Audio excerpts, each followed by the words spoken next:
साथियों, एनपीएस को लेकर जिस तरीके से आप सब ने लड़ाई लड़ी और एकजुटता दिखाई, वह काबिले तारीफ़ है। एनपीएस को लेकर बड़ी खबर है। साथियों, बड़ी खबर क्या है मैं आपको बता देता हूँ। एनपीएस में सुनिश्चित पेंशन सीमा लागू होने की संभावना। जी हाँ साथियों, सरकारी कर्मचारियों को पेंशन देने के लिए लाई गई राष्ट्रीय पेंशन योजना एनपीएस में बड़ा बदलाव हो सकता है। बताया जा रहा है कि केंद्र सरकार एनपीएस में सुनिश्चित पेंशन सीमा लागू कर सकती है। इसके तहत सरकारी कर्मचारियों के अंतिम वेतन पर, जी हाँ साथियों, अंतिम वेतन पर 45 से 50% पेंशन देने का प्रस्ताव रखा गया है। माना जा रहा है कि 23 जुलाई को जो बजट पेश होने जा रहा है उसमें इसका ऐलान हो सकता है। साथियों, थोड़ा सा मैं नीचे दिखा दूँ आपको।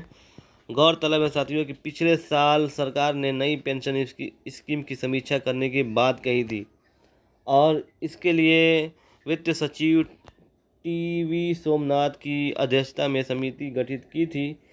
इसका मकसद पुरानी पेंशन व्यवस्था पर वापस लौटे बिना, जी हाँ साथियों, वापस लौटे बिना ओल्ड जो पुरानी पेंशन है साथियों, उस पर वापस लौटे बिना एनपीएस में सुधार करने का तरीकों का पता लगाना था। समिति को इस बात का अध्ययन करना था कि सरकारी कर्मचारियों के पेंशन में मौजूदा ढांचे में बदलाव किए जाने की दरकार है। साथ ही लाभ में और सुधार किए जाने को लेकर सुझाव देने थे। समिति ने हाल ही में अपनी सिफारिशें सरकार को सौंपी थी। सरकार समिति की मसौदा रिपोर्ट को इस बजट में लागू कर सकती है। जी हाँ साथियों, और सवाल उठता है कितना फ़ायदा होगा।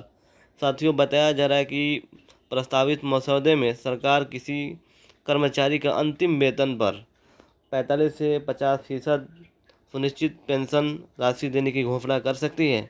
इसका मतलब है कि अगर किसी का वेतन 50,000 रुपया महीना है तो अंतिम वेतन पर सेवानिवृत्ति होने पर 20 से 25,000 रुपये पेंशन के रूप में दिए जाएंगे।